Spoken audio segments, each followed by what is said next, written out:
Assalamu alaykum. Xitoy Viloyatidan Qasqal dinamlıq proqramımның əziz iştirakçıları. Mən Gülşən Abduqadir Səhər, Kanadaның Toronto şəhərində yaşayman. Bugünkü Xitoy Viloyatidan Qasqal dinamlıq proqramımның 30-cı qismi arqılıq sizlər bilan qayta yüz görüşkənligimdən intayın xoşalman. Bugün mən yəni sizlərə Xitoyның Viloyatiganlığı, azqalğanlığı haqida və dünyanın şu tərtibinin özgürüyatqanlığı, dünya tampонluğunun özgürüyatqanlığı, gündən günə yeniliniyatqanlığı, gerçi Uyğurlar haqqında, Uyğurlar deb tilgə ilinməgan taqdirdəmi, dünya gün tərtibinin Uyğurlarның qət götürdiganlığı, baş götürdiganlığı, Xitoyның qolaydiganlığından ibarət məşundaq bir vəziyyətə qarab ketiyotqanlığı haqida yəni çoğqurlagan məlumatlarını berishə tirişman. Şunda Xitoyninki burunqi ahvoli yo'q hozir. O'tgandagi programmalarimda deb o'tib ketganga o'xshash Tinch okeanda dahshatli ketayotgan Xitoyninki paraxodlari, yuk paraxodlari, sot paraxodlari shundaqlam to'xtab, oqiga yenib ketayotdi. Burunqi Xitoy yo'q hozir. Mən proqramımğa kirishdən burun bir neçə türlük narsalarni sizlərə deb o'tmoqchiman.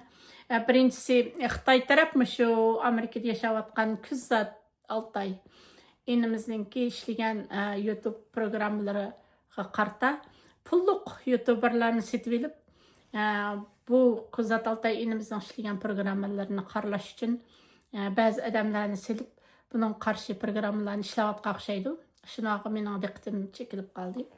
Demak, bu biz ishlayotgan bu Kuzat Altay inimiz ishlagan bu programmalarning Xitoyga ta'sir qilganligininki belgisi deb qarayman. Texmo nurg'un programmalarni mushtaq YouTube'larga qo'yib Xitoyning abdi basharsini ichishimiz kerak deb o'ylayman va shu munosabat bilan Kuzat Altay inimizni tabriklayman. Yana birisi men taqdirlashga tegishli yana bir kishi Türkiyədəki jurnalist, axbaratçı, yazar, muxbir Taha Qılınç əpəndi Şərqi Türkistanğa ziyarətə barğandan keyin şu yerdəki ahvallarni yaxşı egalləb qaytıb gəlgəndən keyin bir insonlik bo'lish sifati bilan bir vijdoniy majburiyat, haqiqiy insonlik g'ururi bilan bir yangi kitob yozib chiqibdi. G'oyib bo'lgan shaharning izidanmi? Shunday ismi. Men bu YouTube'da ko'rib, bu kishining shu ziyoratini ko'rib shunchalik xush bo'ldim. Endi qog'lar qaq etadi, o'z ko'nglini xush etadi deb Sharqi Turkistonda Uyg'urlarga yurgizilayotgan Xitoyninki nayt ig'ir dahshatli qirg'inchiligini Sharqi Turkistonga borgandan keyin Xitoyning Kommunist partiyasining yaloqchiligini qilib, ya ularning bergan ozroq pullariga aldanib, yoshirishga tirishgan nurg'unlagan musulmon muxbirlar, ondan keyin turk muxbirlarmi bo'ldi. O'lganning ustiga tepmak degandek Uyg'urlarni bu xil ahvollar, bundaq vijdonsizlik, bundaq adolatsizliklar intayin qattiq azoblaganti. Taha Qılınç əpəndim mana özününki bir insoniy majburiyatini ado qilib, Sharqi Turkistonda bo'layotgan qirg'inchiliklarni o'z ko'zi bilan ko'rgan ahvollarni aynan ifodalabdi.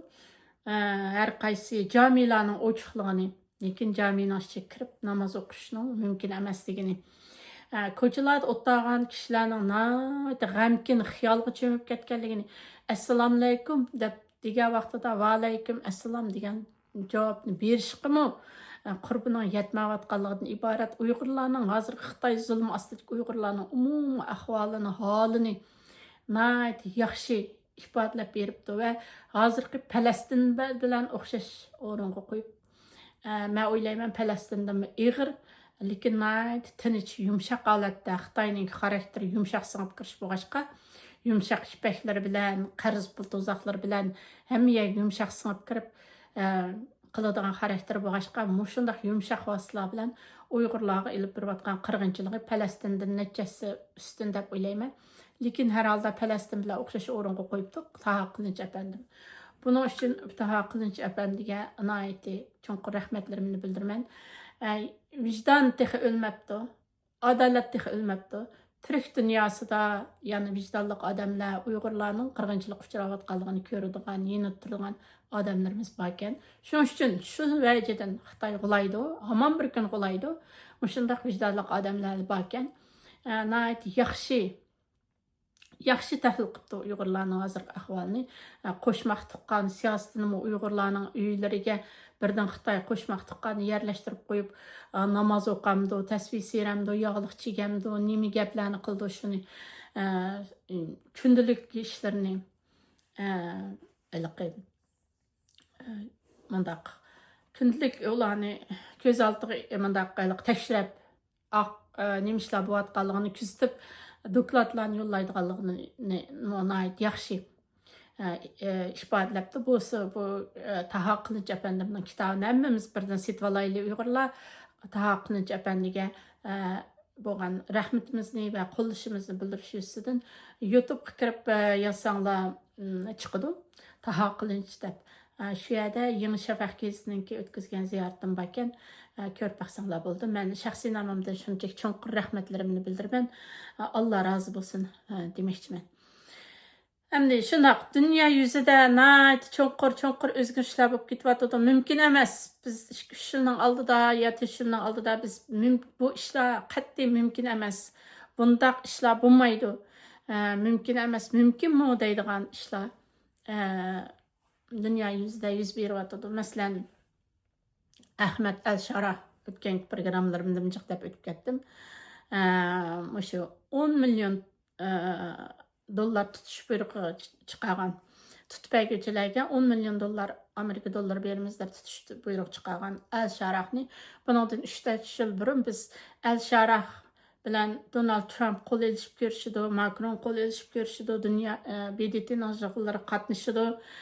Burunqi o'zini turmaga tashlagan burunqi CIA'ninki boshliqlari bilan suhbat o'tkazadi va kaza va Suriyaninki yangi Suriya hukumatining prezidenti bo'ldi. Desak bu bir xuddi bir daxan gap qilayotgandek yoki bir jinkash pal ichib gap qilayotgandek hech kim ishonmaydigan miyig'ida kulib qo'yadigan ishlardi. Undan boshqa yana Uyg'urlar Suriya yangi Suriya hukumatini qurib chiqishda nihoyatda muhim rol o'ynaydi.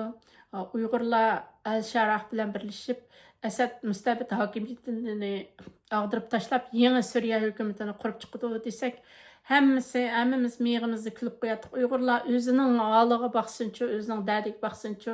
Uyg'urlar qaysi holi bilan, qaysi kuchi bilan Suriyada yangi bir hokimiyatning, yangi demokratik bir hokimiyatning tiklanishida o'z rolini joriy qildirsin deb kulib qo'ygan bo'ladi.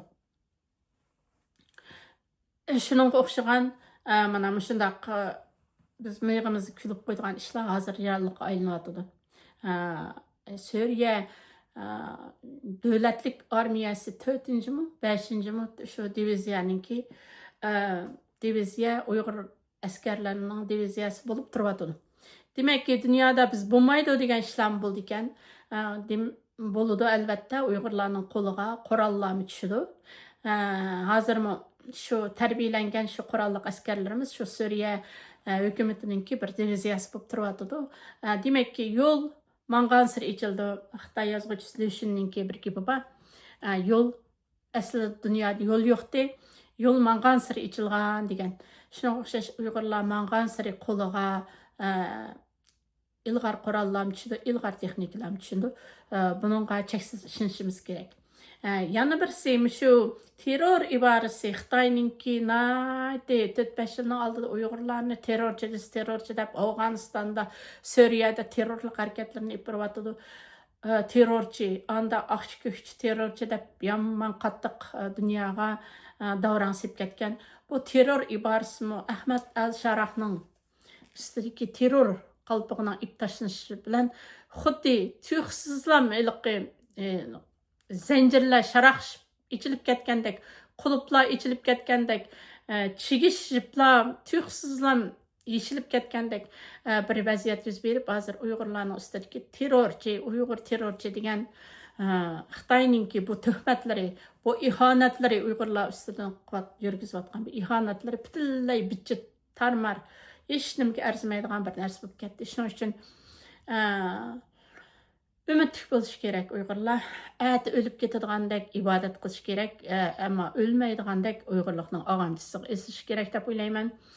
Uyg'urlar hozir munozir qilgan narsa mushu jiddiy o'zgarayotgan dunyo vaziyati, dunyo tangponligida, ikkinchi dunyo urushidan keyingi yuz bergan mushu ahvollarda Uyg'urlarningki Xitoy bo'lgandan keyin qandaq bir davlat qurish, davlatni qandaq qurish haqida mushu nuqtaga markazlashtirish kerak bütün diqqatini.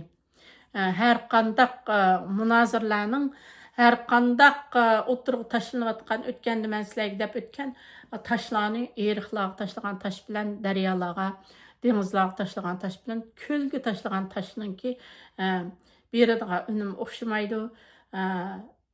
Eriq, daryo, dengizlarga tashlangan toshlar xuddi hechni bo'lmagandek bir toshni tashlab qo'ysangiz sular o'ziga eqib ketaveradi. Ammo bir ko'lga tashlagan vaqtida uni ichidan qo'yib yutadi degandim. Hozirgi kechiringlar.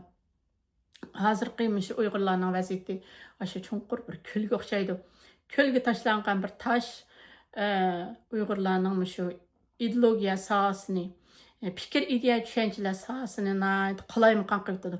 Shuning uchun bu ko'lga itilayotgan toshning qandaq tosh ekanligini, ideologiya sohalarimizni, shu fikr ideya tushunchalarimizga qandaq salbiy ta'sir ko'rsatganligini yaxshi tushungandan keyin undan keyin bu munozaralarga kirishimiz kerak deb o'ylayman. Hozir Uyg'urlarning qilgan birdan bir ishi, muhim ishi shu Xitoy qilgandan keyin qandaq qilib biz vatanimizni qurib chiqamiz, qandaq quramiz zodi. Ma'rifimiz qandaq bo'ldi, madaniyatimiz, san'atimiz va boshqa sohalarimiz qandaq bo'ldi. Faqatlanmish vatanni qurib, qaytadan tiklab, boshqa millatlarga o'xshash, ilg'or millatlarga o'xshash qad ko'tarib, dunyoda qandaq chaqnashimiz kerakligi haqidagi munozaralarga markazlashish kerak deb qarayman. Uningdan boshqa munozaralarning hech qaysisi hozircha Uyg'urlarga munosib emas. Endi yana bir hayron qoladigan ishlarimiz, hayron qolgudek ishlar. Buningdan 2-3 yillar ilgari Pokiston Xitoyninki eng yaqin savdo sherikti. Pokistonda Xitoy injenerlari Balochiston ozodlik armiyasi tarafidan hujumga uchrab o'lgandan keyin va bir qancha qitimlab hujumlar bo'ldi Xitoyninki injenerlarga, Xitoyning shu Xitoy-Pokiston iqtisodiy koridorini qurishiga qarata. Shu hujumlar bo'lgandan keyin Xitoy taraf eng yaqin savdo sherigi degan kalimaning o'rniga kalimadagi eng yaqin degan gapni chiqarib etib, savdo sherigi deb ataydigan bo'ldi. Hozir Xitoy Pokistonga bo'libmi, Xitoy-Pokiston iqtisodiy koridoriga 65 milliard Amerika dollari mablag' uchun, mablag' saqlanlik uchun Xitoy intayin pushmon qilyapti. Bu o'ylab beqinglar, bu 65 milliard Amerika dollari degan bu oz mablag' emas. Bu kichikroq bir davlatning GDP'siga, ya'ni yillik kirimiga barobar keldi. Shundaq mablag'larni silib Xitoy Pokistonninki maktablari, doktorxonalari, hamma quyosh energiyalari, yo'llari, tosh yo'l, temir yo'l, dengiz yo'l, nimalarga nurg'un mablag' silib, yangi bir Pokistonni qurib, Guada portini faqat dunyoga ichilgan shu Guada portini qo'lga keltirish uchun 100 yillik ijaraga olish uchun shundoq jiq mablag'larni sog'an. Hozir o'ylab qarab beqing, Pokiston bilan Xitoyninki munosabati buzliqliq. Pokiston Amerika tarafga yuzlangilik. Buningga Xitoy intayin o'tiramay qilganlik, bek ichi ochiq bo'liqliq. Chunki Xitoyninki bir balvoq bir yo'l sherin shuninki eng jon tomiri shu Xitoy iqtisodiy koridori. Bu yo'lni Uyg'urlarni yo'q qilish badaliga qurib chiqmoqchi bo'lgan. Uyg'urlarni dastlab chaynlab, qirg'inchilik qilib, turmalarga tashlab, jazo lagerlariga tashlab, dunyo sukut qilib turadi. Biz jimjit shunday qilib olamiz degan buningki razil maqsadlari Əməlli aşmadı. Türklərinin bir gepi var. Alma məzlum ahını çıxar ahısta degan. Biz Uyg'urchaga tarjima qilgan vaqtimizda məzlumning ahi bir kun tutadi seni degan ma'noda bo'ldi. Endi shu ondan boshqa shu yaqinda Misrda O'rta Sharqninki tinchligi masalasi haqida muzokara yig'ini bo'lib o'tdi. 34 davlatning qatnashishi bilan Donald Trump efendim avval İsrailiya parlamentiga kelib so'z qildi. So'zida yangi O'rta Sharqning shavqi parlavatidi dedi. Shuning bilan inshaalloh Xudoyim bursa bir kuni O'rta Sharqning masalalari hal bo'lgan ekan. Uyg'urlarning shafaqlari parlaydi deb o'ylayman. Gazze meselesi şu Mısır'da müzakir kılınıp Gazze meselesi asas cihetten hal oldu. Palestinlikler yurtlarına qayıtıp koçular usullarını oynap şunçilik tentene akıp gitti. Bizning mana shunday qilgan bir kunlarimiz keldi. Cho'qim umid var bo'lishimiz kerak. Buning da mushu yig'indimi bir berilayotgan Xitoy signal bor. Har tarafdan Xitoyni qo'rshayotidu Amerika. O'tgandimi yana bir o'tganki programmamda deb o'tib ketgandim. Pokistonninki ministri Shahbaz Sharif Amerikaga berib tashqi ishlar ministri bilan Amerikaga Guada portining yanadagi Pasni degan kichik shaharni port qilib etish taklifini qo'ygan. Ham Pokistonning butun yer osti boyliqlari shu Balojiston rayonidagi yer osti boyliqlari bor yerlarni xaridlarini ko'rsatgandi. Bu Xitoyga o'z Pokistonga yaqinchilik qilib, hozir Xitoydan yuz o'raydigan yerga biz buni 5-6 yil oldida biz tasavvur qilolmaydik. Ammo hozir biz tasavvur qilamagan ishlar o'zigidan yeshilib ketyapti. Bu yeshilishlar asosida Uyg'urlarning dünya yüzüge ko'tarilib chiqishiga turtki bo'ldi deb o'ylayman. Shu Misrda o'tkazilgan shu O'rta Sharq tinchlik masalasini hal qilish murosimida Pokistonninki biz diqqat qilsak, Pokistonninki ministri Shahbaz Sharif Donald Trumpning aqstidi sahnada. Donald Trump ataydan hech kimni so'zga taklif qilmasdan Pokistonning zo'mtoni Shahbaz Sharifni sözgü təklif qildi. Bu Xitoyga berilgan intayin cho'ng zarba va Pokiston bizning yonimizda degan shapini beryapti. Sening bir yo'l bir balvoqlaringning asosiy yuragini tutib turadigan, asosiy turiki g'o'l qismini tutib turadigan Pokiston biz bilan bizning yonimizda degan ma'noni berdi. Shundaq Donald Trump efendim Shahbaz Sharifni sözgü təklif qildi. Shahbaz Sharif efendim Trump'ni alayda maqtadi. Dünyani tinch va xotirjamlik ichida yashaydigan bir joyga aylantirish uchun to'xtamay kurash qiluvchi deb maqtadi Donald Trump efendimni. Biz Pokiston Donald Trump'ni Nobel tinchlik mukofoti nomzodi qilib ko'rsatamiz. Dedi. Ondan başqa Pokistonda tinchlikni amalga oshirishimiz uchun yordamda bo'ldi. Nobel tinchlik mukofoti ilishga loyiq kishi dunyoning hamma yerdagi millionlarcha insonning hayotini qutqizdi. Bugun Gazze'da tinchlikni barpo qilyapmiz. O'rta Sharqda ham millionlarcha kishining hayotini qutqizyapmiz. Buningki asosliq me'mori Donald Trump efendim de Donald Trump'ni yüksek derecede maqtadi. Donald Trump'ni bunda Shahbaz Sharif'ninki maqtishi Xitoyni albatta bearam qildi. Xitoyning yetim qilayotganligini, Xitoyning bag'ancha har jihatdan qisilib qilayotganligini bildirdi. Dünya ihtiyoji bo'lgan bir lidersiz deb Donald Trump'ning qo'lini siqib turib, shunchaki oldilar shundaq deb maqtadi. Çünkü sizni qo'ldan kelgan namishni qilgan dünya sizni qo'lidan kelgan hamma ishni qilgan va uningdan battar ishlarni qilgan bir lider sifatida xotirlaydi dedi. 7 urushni oxirlashtirdingiz, bugun 8-sini oxirlashtiryapsiz. Agar Trump bo'lmasa, edi kim bilir Kim biladi nima ishlar yuz bergan bo'ladi dunyoda. O'rta Sharq sizning bu qimmatli emgaklaringiz uchun minnatdor. Tarix sizni oltin harflar bilan tarix betlariga yozadi. Allah sizga uzun ömür bersin.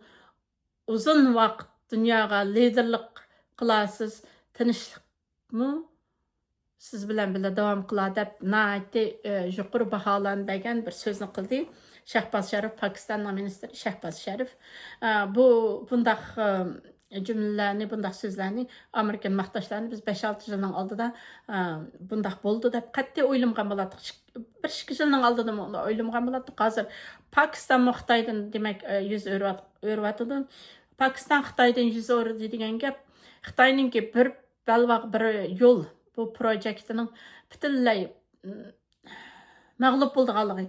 Xitoyninki bu yerga salgan 65 milliard Amerika dollari mablag'ninki butunlay yo'qib ketadiganligidan iborat bir mesajni berdi. Endi dunyoning ishlari mana shunday ketyotdi. O'tganki programmalarimda men bo'lib shu Donald Trump efendimning ikkinchi bosqichliq prezidentlik davridagi tashqi siyosatiga qarag'an vaqtimizda shu Ray Kissinger strategiyasini nihoyat muhim o'rin qo'yib tutayotganligini birinchi, ikkinchi, uchinchi qism programmalarimda shu Donald Trumpning tashqi siyosatiga qarata ishlagan 3 qismliq programmamning hammasida ta'kidlab o'tgandim. Lekin bu Ray Kissinger strategiyasi birda relsga kirib, birda relsdan chiqib davom qilyotdi. Yaqin yana Zelenskiy Oqsaroyga keldi. Donald Trump efendim onu Zelenskiyga bir nihoyat yuqori texnikalik boshqarilgan bombadan nihoyat yer tarafda past uchirgan radarlar, faqatlam radarlar osmondagi narsalarni, egizlikdagi narsalarni ko'zlaydiganligi uchun bu boshqarilgan bomba past uchirganligi uchun radarning kuzatishdan qochib qutulgan u boshqarilgan bombaning ismi Tommy Hawk Tom Hawk'mu şuna o'xshagan bir ism. Ashuna ismliq bir nemen bermoqchi bo'lgan. Boshqarilgan bombani berib qilmoqchi bo'lib Oqsaroyda muxbirlarni kutib olishini o'tkazib Zelenskiyni kutib oldi. Zelenskiyni kutib olib Oqsaroyda shu hammamizga tanishib bo'lgan yumloq ofisda kutib olgandan keyin darhol Naçvaqning yağızı yoqqa qechib yurayotgan Putin Donald Trump bilan telefonda so'zlashib Donald Trump efendimni tabriklagan. Putin bilan Donald Trump ko'rishmalarida zo'r ilgirlashlar bo'lgan. Putin Donald Trump bilan telefonda ko'rishganda O'rta Sharqning tinchligini asli keltirish jarayonida Donald Trumpning ko'rsatgan xizmatlarini, natijalarini tabriklagan. Donald Trump efendim o'ziniki Twitter hisobida Putinning o'zini va Amerika hukumatini O'rta Sharq tinchlik masalasida shu tabriklaganligini tilga olgan o'ziniki Twitterda. Putin yana Melania Trump'ның xonimiga bular urush jarayonida o'lgan, yordar bo'lgan, ziyankesh kuchirgan bolalarga aloqador ishlarga ko'ngil bo'lganligi uchun Allohga minnatdorligini bildirgan. Undan boshqa yana yuqori darajalik amaldorlar bir yig'in ochmoqchi bo'lgan. Macaristonninki poytaxti Budapeshtda Donald Trump bilan ko'rishmoqchi bo'lgan. Donald Trump Putin bilan men bu talaysiz urushni to'xtata oladigan yo to'xtata olmaydiganligimizni shu Budapeshtda so'zlashimiz degan. Tomahawk degan bir boshqarilgan bomba ekan u.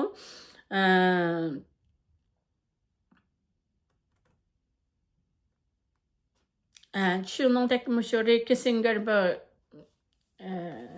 strategiyasi 70-yillardagi Kissingerninki Xitoyga berib, Xitoy bilan birlashib Rossiyani acizlashishga tirishgan bo'lsa, hozir Donald Trump dal buning aksicha, Kissinger strategiyasining aksicha Rossiya bilan birlashib Xitoyni acizlatish strategiyasini yo'l qo'yayotgandi. Shuningga o'xshash buningda bir muzlab, bir erib, bir to'nglab, bir erib, bir to'nglab har holda nayt izg'i tushib yaxshi ketyotdi. Alaska bilan Rossiya shu dengiz osti tönel, dengiz osti koridori, o'tishma koridori yasashni planlayotdi hozir. Buning 6 milliarddan 8 milliardgacha Amerika dollari mablag' ketayotgan. Endi Donald Trump asoslig'i shu O'rta Sharq masalasi, G'azza masalasini hal qilib, Trump bilan Rossiya bilan birlashib, Rossiyaga nihoyatda yuqori darajadagi iqtisodiy imkonlarni bergandan keyin Putinni o'ziga aniq tortib, birlikda Xitoyni ajizlashtirmoqchi, Xitoyni hatto yo'q qilmoqchi bo'lyapti.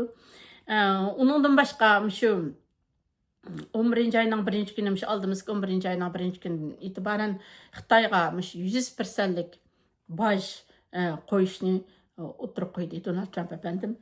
Tövəndə biz əmdi texmi işkirligan halda şu Xitayning nadir toprak elementlari eksportga qo'ygan cheklimsi, uningdan boshqa Trumpninki yangi 100%lik tamojna beji qarori haqida texmi cho'nqirilgan holda mulohaza qilib boqaylik.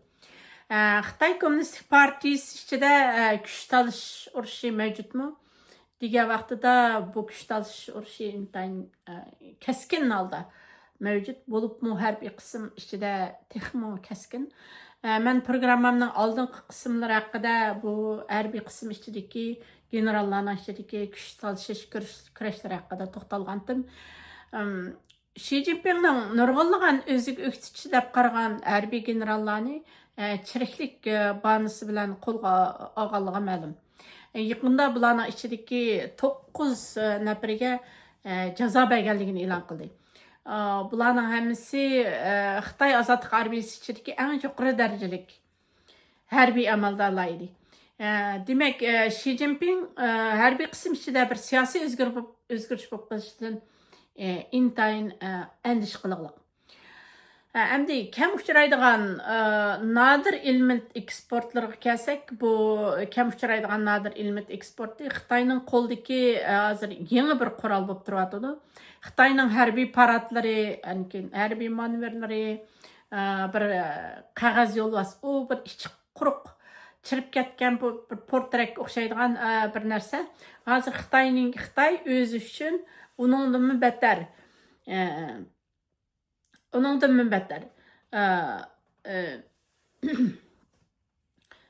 kuchlik harbiy qismlardan kuchlik bo'layotgani o'ziga nisbatan nadir elementlar bo'layotdi. Xitoy o'tgan hafta nadir element eksporti qarta darajadan tashqari cheklam qo'ydi. Buni azdab bu nadir elementlarni Xitoydan ishlatgan davlatlar Xitoyga qanday o'rinlarga ishlatayotganligini doklad qilishi kerak. Xitoyga izohat berish kerak va boshqa davlatlarga setishga to'g'ri kelganda Xitoydan ruxsat olish kerak degan belgilamlarni chiqadi. Bu qanday ma'noni bildirdi degan vaqtimizda dunyoning eng chong yerim o'tkazgich ishlab chiqaruvchisi hisoblangan Tayvanning TSMC shirkati agar Amerikaga mahsulot sotmoqchi bo'lsa, Xitoydan ruxsat olish kerak degan ma'noni bildirdi. Bu intayin kulkilik bir ish, dunyoda ko'rilib boqmagan intayin chong bir zo'mgarlik. Demak, Amerika va dunyo o'zlari Xitoyga sal qarab, Xitoyni mana mushunchalik darajada yo'g'intibatdi. Endi bu zo'mgarni boshqarmayotdi. Undaqda Xitoydan iborat bu dunyoga zo'mgarlik qilayotgan zo'mgarga mushu paytda bir savol tug'ildi. Tug'ildigan savol shu: dunyoga bunchalik zo'mgarlik qilgan Xitoy Uyg'urlarga nimalarni qilsin? Mushundaq kichik savollarning bir kishidan cho'ng bir ko'llar, dengizlar paydo bo'lib, Uyg'urlarning masalasi suv yuziga parlab chiqadigan kunlar keladi albatta. Endi shu chet ellik muloyizachilar Xitoyninki bu qilmishini dunyoviy, ya'ni xalqarалық ta'minlash zanjirini qural holatiga keltirayotganligining aniq belgisi deb qarayotidi. Dunyoninki mushu ta'minlash zanjirini bir qural holatiga kelib, dunyo ta'minlash zanjirini intayin qalayimqalashtirib bordi Xitoy. Ya'ni Xitoy nodir elementlarini qo'llanish orqali xalqaro texnika bozorini kontrol qilishga tirishayotdi. Xitoyning bu xil yo'g'inab ketishlariga qarata Donald Trump apandim mavjud holda Xitoy qo'ygan tamojna bejini ustiga yana 100%lik boj qo'yishni qaror qildi. Bu qaror oldimizdagi 1 noyabrdan e'tiboran yo'l qo'yildi. Undan boshqa Donald Trump muxbirlarni kutilish marosimida muxbirlarning savollariga javob berib, tijorat urushini boshlatganmiz emas, balki Xitoy bizdan nihoyat jiq manfaatlarni olib keldi. Ama biz Xitoydan hech qanday manfaat olmadik degan. Cho'ng nuqtadan qaragan vaqtimizda tijorat urushi, cho'ng nuqtadan qaragan vaqtimizda bu tijorat urushi yana bir ideologiyalik urushni o'z ichiga oldi. Bu deganlik Xitoy iqtisodiy ishlarda millatchilikni tashviq qilish orqali, shundaqla davlatning kontrolligini oshirish orqali dunyoni o'ziga tiz cho'ktirmoqchi bo'ladi. Tizlantirmoqchi bo'ladi. Yoki Xitoyga bog'liq bir holatga, Xitoyga bog'liq holatdagi bir dunyoni tasavvur qilyotdi. Amerika bo'lsa tamojna beji va ta'minlash zanjirlarini buzib tashlash taktikasi bilan buningga norozilik bildiryapti. Aytgan bo'lsak, natijada mavjud bo'layotgani, natijada kun yuziga chiqayotgani dunyoga men hokim bo'laman degan bir Xitoy bilan demokratik dunyo o'rtasidagi sistem kurishi hozir davom qilyotdi. Dunyoning har qancha ko'z ko'r bo'lgan ahvoldami dunyoga Xitoyning xo'jayin bo'lishiga yo'l qo'ymaydi deb o'ylayman. Mana shu nodir elementlariga qilayotgan zulmgarligi Xitoyni bir urushga so'rab kirishi mumkin. Amerikani bir Xitoy bilan bo'lgan bir urushga so'rab kirishi mumkin deb qarayman. Shuning bilan bugungi Xitoy g'olaydigan az qoldi nomli programmamning 30-qismi mishad oxirlashdi. Xitoy g'olaydigan az qoldi nomli programmamning 31-qismi orqali ko'rishguncha omon bo'linglar. Xitoy g'olaydiganga az qolganligi haqida texmi ko'plagan ma'lumotlarga va bilimlarga ega bo'lmoqchi bo'lsangiz, mushu YouTube kanalimga a'zo bo'ling, menga ergishing. Onun için taqtib qo'ying. Siz va men birlikda o'rtaq ovoz chiqarish orqali Xitoyning g'olaydiganligiga azroq bo'lsa-mu kuch qo'sha olamiz. Omon bo'ling.